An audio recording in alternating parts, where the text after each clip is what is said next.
Oke guys, selamat datang kembali di Detektor Rian Channel ya. Ini kemarin ada permintaan dari subscriber. Teman-teman kita subscriber pengen melihat yang jenis alat MD3010II ya.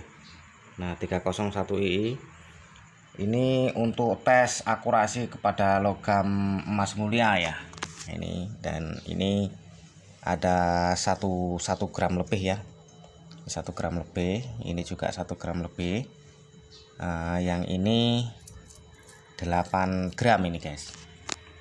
Jadi kita akan coba seberapa akurasi jaraknya. Kalau untuk metal detektor ini rata-rata semua logam bisa pakai ya untuk mesin ini. Cuman kemungkinan nomor ID-nya mungkin tidak secanggih dengan produk yang lain ya. Cuman kalau untuk urusan logam dia bisa ambil semua jenis logam, tinggal kita penyesuaiannya saja guys. Oke, ini mesinnya agak storing sedikit ya. Biasa guys, baterainya kelebihan overload. Nah, ini kita akan coba ya. Kalau yang ini adalah emas dari Malaysia guys ya. Ini emas Malaysia.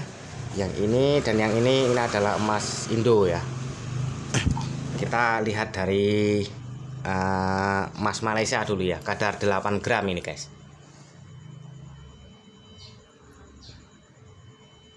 Kadar 8 gramnya ini terdeteksi pada 10 inci ya.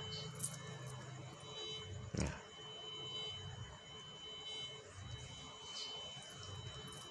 Terus kita akan coba lagi di emas Indo ya.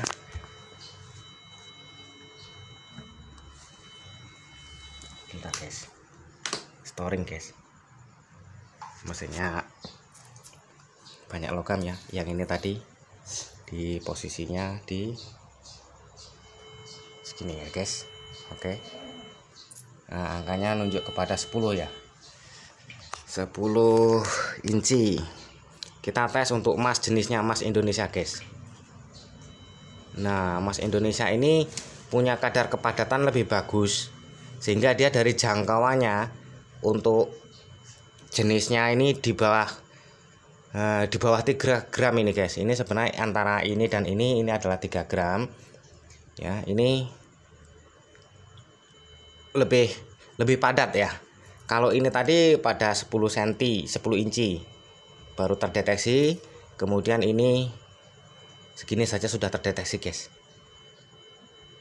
Oke, nah kita akan coba lagi di untuk cincin ya, kedua cincin ini ya guys ya. Nah jauh lagi ya. Nah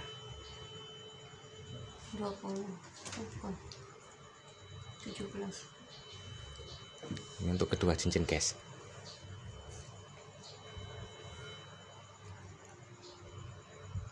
Ini suara mesinnya sengaja agak kecil ya, karena kita udah settingkan ke suara terkecil. Kita kasih penambahan silikon di cupnya, jadi tidak terlalu bising suaranya guys ya. Nah ini, ini untuk jaraknya. Kemudian kalau untuk akurasinya bagaimana, ID daripada ketika kita men-scan satu benda, apa jika benda ini adalah emas, apa yang akan terbaca pada cup, pada layar LCD-nya yang kita akan lihat guys. Nah kita akan coba dulu ke jenisnya logam emas yang dari Malaysia ya guys ya. Kita akan coba. Nah, dia nanti kita akan ayunkan ke koilnya, dan apa yang akan terlihat di layar LCD untuk ID logamnya ya. Oke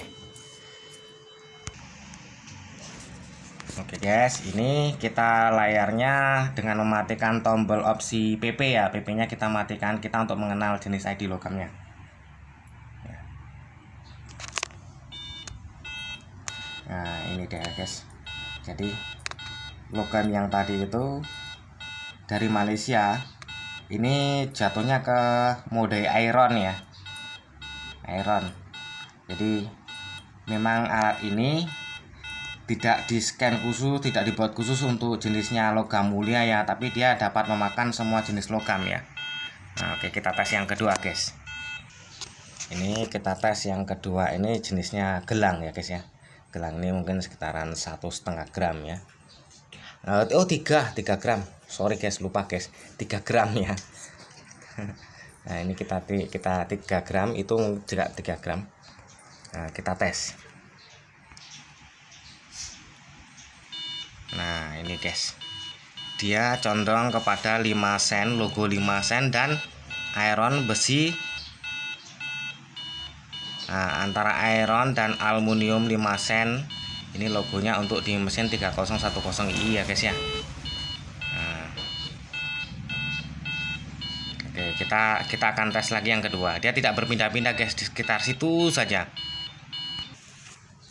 Nah ini kita ralat guys, sorry tadi ngetes yang kedua ya, ini kita ngetes lagi yang ketiga ya. Yang ini 3 gram, berarti tadi itu adalah 6 gram, saya salah sebut guys.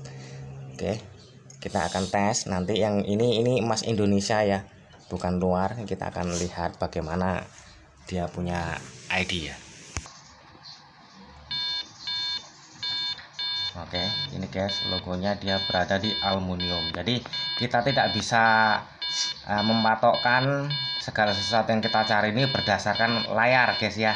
Untuk jenisnya 3010i, kenapa mereka ada yang mendapatkan emas, ada yang mereka hanya berpatok kepada layarnya saja ya, kepada layar. Jadi ketika mereka mematokkan pencariannya itu pada layar, ini mesin ini tidak mendukung untuk membaca ID secara akurat, ID emas ya, sehingga kita perlu menggalinya untuk bisa mengetahui apakah logam yang kita dapatkan itu adalah jenisnya aluminium atau memang jenisnya itu emas. Karena antara logam emas dan aluminium ini berada pada iron dan logo aluminium ya, 5 sen.